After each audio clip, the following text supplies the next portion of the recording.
So hello everyone, myself Aish Pandey, first year MBBS student from GDMC Dehradun. So ये video particularly droppers के लिए है। और droppers में भी वो ड्रॉपर्स जो मतलब अभी फर्स्ट टाइम के ड्रॉपर्स हैं, क्योंकि जो ड्रॉपर्स मतलब जिन जो सेकंड या थर्ड ड्रॉप लेते हैं उन्होंने उन्हें रियलाइज़ हो ही जाता है एट द एंड कि हमें क्या करना चाहिए, क्या रिसोर्सेज फॉलो करने चाहिए या फिर कौन से रिसोर्सेज फॉलो नहीं करने चाहिए। लेकिन बहुत सारे मेजोरिटी ऑफ द लोग ऐसे भी होते हैं जो कि अपना फर्स्ट अटेम्प्ट जो ट्वेल्थ के साथ वो देते हैं, वो बस ऐसे ही मज़े मज़े में दे देते हैं। मेन उनका बोर्ड ही होता है, वो बस नीट ऐसे ही दे देते हैं कि हम देख लेते हैं कि क्या होता है। और फिर जो उसके बाद जो वो ड्रॉप लेते हैं उसमें वो सोचते हैं कि अब हम थोड़ी मेहनत करेंगे। तो ये वीडियो पर्टिकुलरली उनके लिए है, क्योंकि देखो, drop year is not at all easy, not in terms of study but in terms of mental health motivation also. तो और एक ये भी बात होती है कि आपने फर्स्ट अटेम्प्ट में तो नीट ऐसे ही दे दिया था बस मज़े मज़े में। अब आपको एक्चुअल में नीट की प्रिपरेशन करनी है, तो अब आपको पता होना चाहिए कि अब मुझे कैसे प्रिपरेशन करनी है। तो और ये वीडियो उन वो लोग भी देख सकते हैं जो भी 11th में या 12th में है, क्योंकि आफ्टर ऑल देखो स्ट्रैटेजी तो सेम है। और वीडियो का टाइटल कैटेलाइज और ड्रॉपर इसलिए है क्योंकि इस वीडियो में मैं आपको स्ट्रेट फॉरवर्ड चीज़ें बताऊंगा जो आपको करनी है, और वो चीज़ें बताऊंगा जो आपको नहीं करनी है। और वो जो चीज़ें नहीं करनी होती ना, वो एक्चुअल में हमें बहुत ज़्यादा प्रेशर देती हैं प्रिपरेशन के टाइम पे, और उन्हीं की वजह से हमें टेंशन होती है कि प्रिपरेशन अच्छे से हो रही है कि नहीं हो रही है। तो इस वीडियो में आपको स्ट्रेट फॉरवर्ड बताऊंगा कि आपको क्या क्या चीज़ें फॉलो करनी है। और इसीलिए वीडियो का टॉपिक है कैटेलाइज योर ड्रॉप ईयर। या फिर हाँ, वो लोग भी देख सकते हैं जिनका फर्स्ट अटेम्प्ट है, क्योंकि ऑब्वियसली रिसोर्सेज तो सेम ही फॉलो करने होते हैं दोनों को। तो देखो, पहली चीज़ मैं बता देता हूँ। देखो, आप लोग कोचिंग से प्रिपरेशन कर रहे होंगे। पहली चीज़ मैं बता देता हूँ कि जो मॉड्यूल होता है that is only for question practice. Module में जो थ्योरी दी रहती है that is for not at all for use, specially bio के लिए तो बिल्कुल यूज़ की नहीं रहती। इनफैक्ट मैंने भी थोड़ी बहुत गलती कर दी थी। मॉड्यूल पढ़ता था मैं स्टार्टिंग में, तो मुझे तो अब ऐसा लग रहा है कि जो चीज़ें एमबीबीएस में पढ़ाते हैं वो थोड़ी बहुत मॉड्यूल में भी लिखी हुई थी। मतलब आप सोच लो कि मॉड्यूल में किस लेवल की चीज़ें लिखी जाती है। मतलब इतनी ज़्यादा हाई लेवल भी नहीं होती है, लेकिन अब जो मैं एमबीबीएस में देख रहा हूँ, पढ़ रहा हूँ, एग्जाम्पल एनाटमी में, एम्ब्रियोलॉजी में, वो हमारे ट्वेल्थ के रिप्रोडक्शन वाले चैप्टर में लिखा हुआ था मॉड्यूल में, आप सोचो। तो इसीलिए मॉड्यूल की थ्योरी पढ़ने के लिए बिल्कुल भी नहीं है। उसे पढ़ रहे हो टाइम वेस्ट ही हो रहा है। ऊपर से एक यही वो टेंशन चीज़ होती है जो बहुत टेंशन देती है, क्योंकि मॉड्यूल पढ़ते हैं हम, थ्योरी याद होती नहीं है, फिर एट द एंड टेंशन नहीं होती है कि थ्योरी याद नहीं हो रही है, क्वेश्चन आ गया तो कैसे करेंगे। तो इसलिए मॉड्यूल आपके सिर्फ क्वेश्चन प्रैक्टिस करें। और क्वेश्चन प्रैक्टिस कौन से? That is only PYQs and NCERT based questions. वो क्वेश्चन नहीं जो मॉड्यूल ने अपने टफ टफ क्वेश्चन दे रखे हैं, आउट ऑफ एनसीईआरटी दे रखे हैं, not that. Only PYQs and NCERT based questions. Okay, now first let's move to bio section which comprises 50% of our paper. तो बायो में सबको पता होती है बात, लेकिन सब गलती करते हैं। मुझे भी अपनी 11th में पता थी, लेकिन मैंने भी 11th में गलती की। और इसी वजह से जो मतलब हमारे 11th के लास्ट में जो 11th के फुल सिलेबस टेस्ट होते थे जिसमें मेजरली एनसीईआरटी बेस्ड ही दिया था उन्होंने, उसमें मैंने बहुत गलतियाँ की। मैं एनसीईआरटी नहीं पढ़ी, मॉड्यूल पढ़ी, और वो टेस्ट भी मेरे खराब हुए। तो इसलिए अभी से ये बात गांठ बांध लो कि बायो में ओनली एंड ओनली एनसीईआरटी। भले ही कोचिंग में आउट ऑफ एनसीईआरटी टेस्ट भी आ रहे हैं, उसकी टेंशन मत लो। एट दी एंड नीट में एनसीईआरटी ही आएगी। तो इसलिए ओनली एंड ओनली एनसीईआरटी करो। आप बस उन क्वेश्चन पे फोकस करो जो आपके एनसीईआरटी से थे। जो आउट ऑफ एनसीईआरटी से थे उन्हें छोड़ दो, जो एनसीईआरटी से थे बस उन्हीं पे फोकस करो, और बस उन्हीं को देखो कि वो गलत हुए या सही हुए। यही देखना आता है आपको कोचिंग के टेस्ट में, अगर आप आउट ऑफ एनसीईआरटी आ रहे हैं। और एनसीईआरटी भी कौन सी? देखो, अभी इतनी क्लियरेंस हमें बिल्कुल भी नहीं है कि ओल्ड एनसीईआरटी फॉलो होगी अगले साल के सिलेबस में या न्यू एनसीईआरटी। वो आपको पता है हमें कैसे पता चलता है? जब इन्फॉर्मेशन बुलेटिन आती है नीट के रजिस्ट्रेशन फॉर्म में, उसमें चैप्टर्स दिए रहते हैं जो आ रहे होते हैं, तो उसमें हमें पता चलता है कि इसमें न्यू एनसीईआरटी के चैप्टर्स दिए हैं या नहीं। तो देखो, अभी के लिए हमें इतनी क्लियरेंस नहीं है, तो अभी तो आप ओल्ड एनसीईआरटी ही पढ़ो, अच्छे से पढ़ो। और देखो, जो टॉपिक मतलब न्यू एनसीईआरटी में हट चुके हैं, आप उन टॉपिक्स को भी पढ़ो।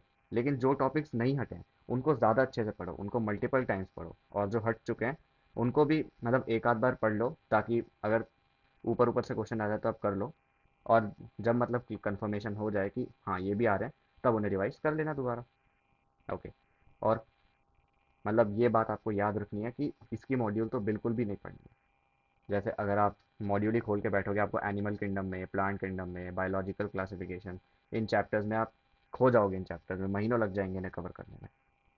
हो गया। और उसके बाद अगर क्वेश्चन प्रैक्टिस की बात करें बायो के लिए, तो हमें सिर्फ एनसीईआरटी बेस्ड क्वेश्चंस करने हैं। मॉड्यूल में भी दिए रहते हैं, अलग से सेक्शन होता है एनसीईआरटी बेस्ड क्वेश्चंस का, वो करने हैं। और प्रीवियस ईयर क्वेश्चंस करने हैं, only and only previous year questions. और बाकी एनसीईआरटी बेस्ड, उसके अलावा कुछ नहीं करना। तो देखो बायो में तो हमें सिंपल हिसाब हो गया, सिंपल हमें पता है कि क्या करना है, एनसीईआरटी, दूसरा पीवाईक्यूज और एनसीईआरटी बेस्ड क्वेश्चंस, बस ये तीन चीज़ें बायो में कर ली, बायो हो जाएगी। तो देखो सिंपल हो गया ना। अब जो 11th की स्टार्टिंग में थे जिन्हें लग रहा था मॉड्यूल पढ़नी होती है नहीं पढ़नी होती है, उनको भी पता चल गया। और जो आप अभी सोच रहे हो कि मॉड्यूल नहीं पढ़ेंगे तो क्या होगा वगैरह वगैरह, आप भी क्लियर हो जाओ कि आपको सिर्फ एनसीईआरटी पढ़नी है और क्वेश्चंस एनसीईआरटी बेस्ड और PYQ. Let's come to now the biggest fear of NEET aspirant, that is physics. Physics में सबसे पहली बात, एनसीईआरटी नहीं करनी है। मतलब आप में से कुछ लोगों को लग रहा हो कि ये क्या बात हुई, लेकिन अभी मैं आपको एक्सप्लेन करूंगा, एनसीईआरटी नहीं करनी है। एनसीईआरटी में सिर्फ आप जो उसके पॉइंट्स टू पॉइंटर दिए रहते हैं वो करने हैं। अब आप सोचोगे कि एनसीईआरटी नहीं करनी है तो थ्योरी कहाँ से करनी है।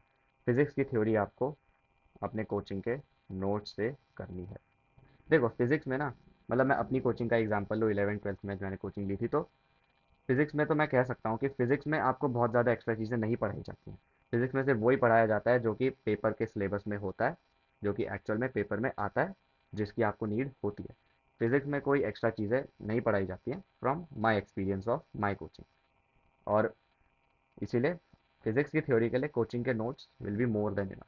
और बाकी अगर कोई असर्शन रीजन क्वेश्चन है, फैक्ट बेस्ड क्वेश्चन आ गया, for that points of to pointer will be more than enough. तो फिजिक्स की थ्योरी में तो हमें क्लियर हो गया एकदम कि एनसीईआरटी हमें नहीं पढ़नी है, उसके सिर्फ पॉइंट्स टू पॉइंटर करने हैं, जो लास्ट में एक पेज दिया रहता है बस वो, दूसरा कोचिंग के नोट्स करने हैं, ओनली दी, और फिजिक्स की थ्योरी डन। क्वेश्चन प्रैक्टिस पे आए, सबसे इंपॉर्टेंट पीवाईक्यूज तो छोड़ने नहीं है, जो मतलब मॉड्यूल में दिए रहते हैं पीवाईक्यूज वो ज़रूर से करना है। और बाकी कॉन्सेप्ट बेस्ड क्वेश्चन से मेरा मतलब है कि देखो आपकी कोचिंग के मॉड्यूल में जो क्वेश्चंस हैं वो लेवल वाइज दिए रहते हैं, लेवल 1, लेवल 2, लेवल 3, कुछ कोचिंग के मॉड्यूल्स में लेवल 4 भी दिया रहता है। तो उसमें होता क्या है, जो लेवल 1 और लेवल 2 होता है, that is the actual level of NEET exam, जो नीट एग्जाम में आता है, दैट इज़ ईजी लेवल और मॉडरेट लेवल, वो आपको करना है लेवल 1 लेवल 2। जो लेवल 3 लेवल 4 दिए रहते हैं that is not for you. मैंने भी एक बार मतलब अपने जब मैं अपना कोचिंग का मॉड्यूल सॉल्व कर रहा था 11th में, रोटेशनल मोशन का एक क्वेश्चन था जहाँ तक मुझे याद है, तो वो मुझसे हो नहीं रहा था, फिर जब मैंने उसे गूगल सर्च किया मुझे पता चला वो जी एडवांस का क्वेश्चन है, और वो लेवल 3 का क्वेश्चन था शायद। तो आप मतलब खुद ही सोच लो कि उन लेवल पे क्या क्वेश्चन दिए रहते हैं, जबकि हमें तो सिर्फ लेवल 1 लेवल 2 से मतलब है, that is easy to moderate level. तो इसीलिए PYQs and the concept base, that is level 1 and 2। तो अब हमें फिजिक्स में भी क्लियर हो चुका है, no NCERT, only points to pointer and notes for theory, for our numerical practice PYQs and concept base, that is level 1 and level 2। Physics clear, physics भी यहाँ से हो जाएगी। Next come to the subject chemistry.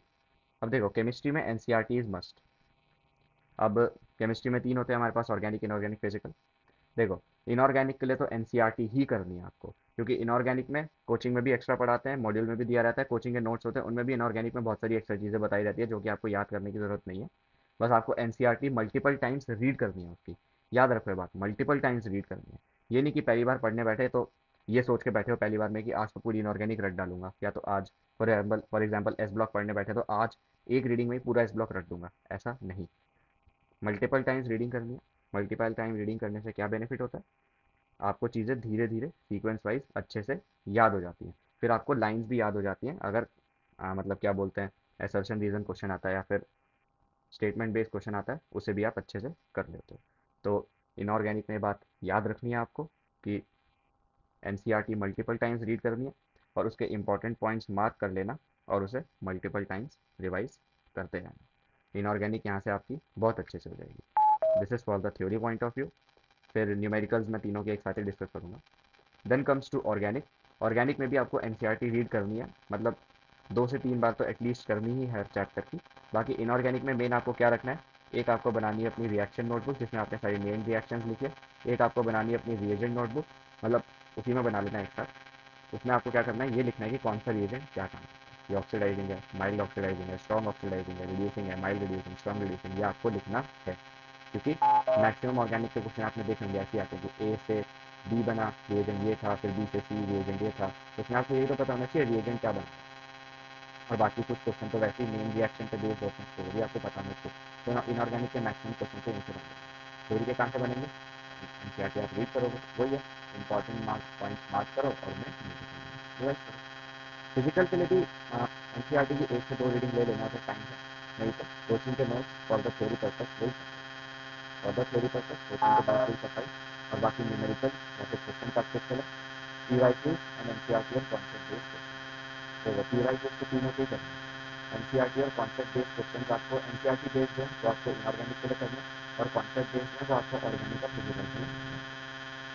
यहाँ पे हमारा chemistry का भी क्लियर हो गया कि एनसीईआरटी में ऑर्गेनिक और इनऑर्गेनिक डिलीट करनी है, सारा point.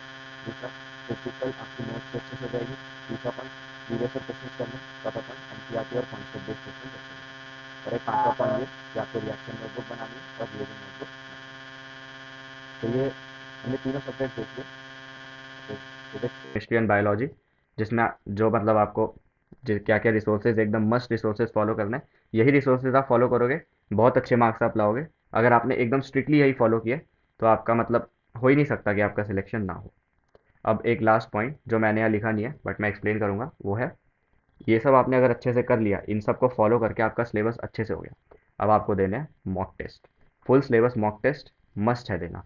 Full syllabus mock test दोगे, फिर जो भी आपकी गलतियाँ निकलेंगी उन्हें घर आके उन गलतियों को रिवाइज करो। फॉर एग्जांपल बायो केमिस्ट्री में गलतियाँ निकली तो एनसीईआरटी में ढूंढो कि कौन से पेज में लिखी है, उसे मार्क करो, बार बार रिवाइज करो।